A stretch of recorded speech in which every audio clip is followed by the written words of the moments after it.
Okay, waliwo n'olutalo mulongo yani mulongo babiri kola ku stative mumanyi obuzibu buvaawa omulongo babiri mumanyi nga munnamawulire era yali mu mawulire nga nange mwendi simulinaako mutawaana nga nze Edi tanzibangako tankosangako naye nina abantu abasukka 10 beyakosa abayavuwala ne bafuuka balukyolo nga baali balina bwe bali olwani olw'omulongo babiri ate nga kiriko proof ayina ebintu bye basoma ku TV ku radio musimanyi mabaluwa kati ebintu ebyo ne babiruka ne bafuna agent nadderi n'akuba essimu nti alo nze nagende w'omusajja bwati n'amponya ekigalanga naye omusajja oyo biki kati abantu bafe abawuliriza ne batwala nti n'omuntu oyo kituufu babiri n'amaliriza nga abagamba sole osobola tuwa ku ssimu yoyo omusawo bambi tuyambe bannayuganda baba alina ekizibu oli n'asoma essimu y'omusawo eri 07 webityo bwe bityo abantu ne bababba babiri omulongo yakola ebintu ebyo omukazi n'atunda ekibanja kye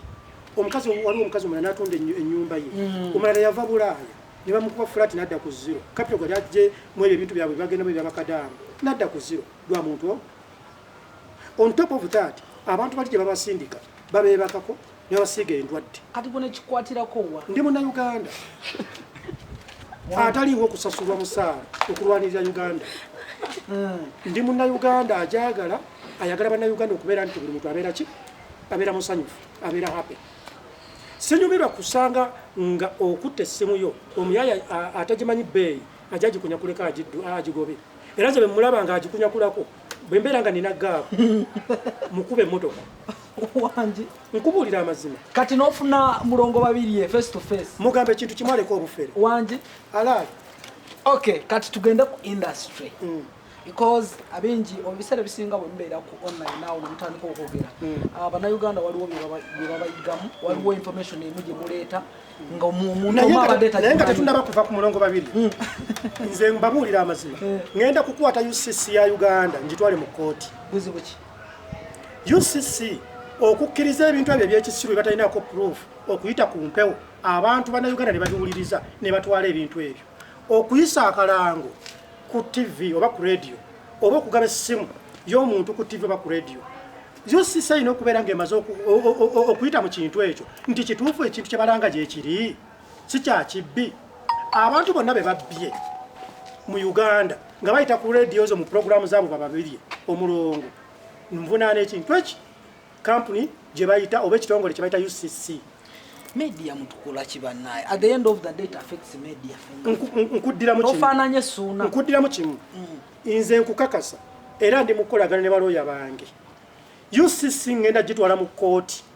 eveyo etunnyonnyole ebintu bye balanga ku radio license bagibawa omuntu gwe bagamba awonye ekigalanga biri ku mativi ebintu bye bagamba nti nogundi awonya kabuutongo balina obukakafu nti abiwonya tofaananye mabirizi uliriza taata ensi ebulamu abantu nga ffe abalwanirira abalala tajja kutereera President Museveni senga teyagenda mu nsiko senga tetulina ddembe lye tuyina wangi yagenda mu nsiko alwanirire gwe nange ensonga eyo tusooke tugitanyeeko by the way waliwo kaposta kewakuba ku social media nogamba nazze Uganda ninonda Bobi Wine namulonda ate saawe nze ndi wa NRM wangi ne walonda kulirwa President Museveni naye nga walonda mpagidde NRM okumala emyaka abiri naye nalonda Bobi Wine era mpagira Bobi Wine naye nga ndi wa NRM chechi siri mumativu nasoma siri nnyo fala nze gavumenti ya NRM gyempagidde emyaka abiri sinywanga muwadde akatunda mu gavumenti enamba nze sisomerangako mu ssomero lya UPE sagendako mu ddwaliro lya gavumenti ndi banzijanja kati gavumenti nagifuniramu wa nganze wabikowa nganze kati gavumenti najja nekwata abantu abajoyininze NRM mu nnaku 2 ne babawa ebitiibwa nga in actual sense batunulamu mbasinga ebitabo mbasinga amaanyi mbasinga okubeera civilized mbasinga exposure bafulu figure bonna abo by the way kankubuli baleso bafulu figure babuchaman n'abalala bwe batyo bonna baleso obusungu mu bannayuganda butya nti omuntu nga Eddie Mizayo omuyigiriza ali exposed bw'abeeranga President Museveni tamulabyewo okitegeera kitegeeza nange nina kumulaga nti amanyi gange ngayina era kitegeera era nze bwengambira nti no bakyali bange Bobi Wine answer nenga ndi Wine RM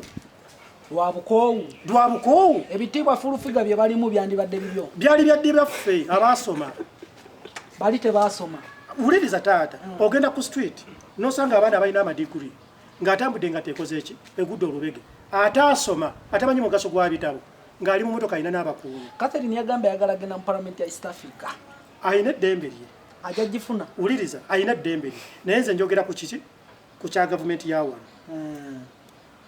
awo makubo kige bayitamu okutuuka ku bye batuukako kati ekyo nange kye njagala okumanya era mu kino njagala nnenye President Museveni ne bakyali be bonna bonna abamubalira nti education sector agikubye ku ttaka omwana agenda n'asoma n'afuna diguri naw agwamu amaanyi okulaba nga Jennifer Fulufiga wa P7 guno wadde omulimu oba kitegeera naye ng'omwana alina masters ali ku street njagala nkubulire mwena ng'aba journalist abali wana abali ku kamera naawe mwasoma teri journalist ataasoma noyinza okwekanga nga sente z'ofuna si z'olina okufuna olw'ebitabo byo olw'amaanyi g'oteekamu expertism gy'olina naye Jennifer Fulufiga talina expertism yonna azimbye ebizimbe gwe journalist onoofunirawo amaanyi eyasoma wasula ng'osoma ebitabo osobola future y'okubeera ennungi omunauganda n'abeereyo n'agamba oba lwaki tomubuusa Fulufiga kye yayitamu akiyitemu afuuke kyali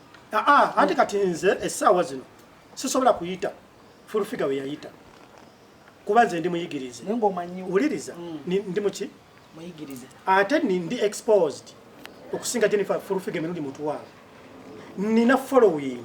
nina abantu abanzikiririzaamu okusinga bafulufiga emirundi mutwalo nze natandika blogging abo babalabirwa blogging we natandikawo otegedde bulungi kati tolina bumatiza tekisoboka nakusoboka mwana wa mayita Museveni ne bano abataasoma okay kati naffe tujja kuzaala abaffe tubayite Bobi Wine kukibeeranga omwana wa mayita Museveni nabo mugakola ki tujja kuzaala abaffe tubatuume Bobi Wine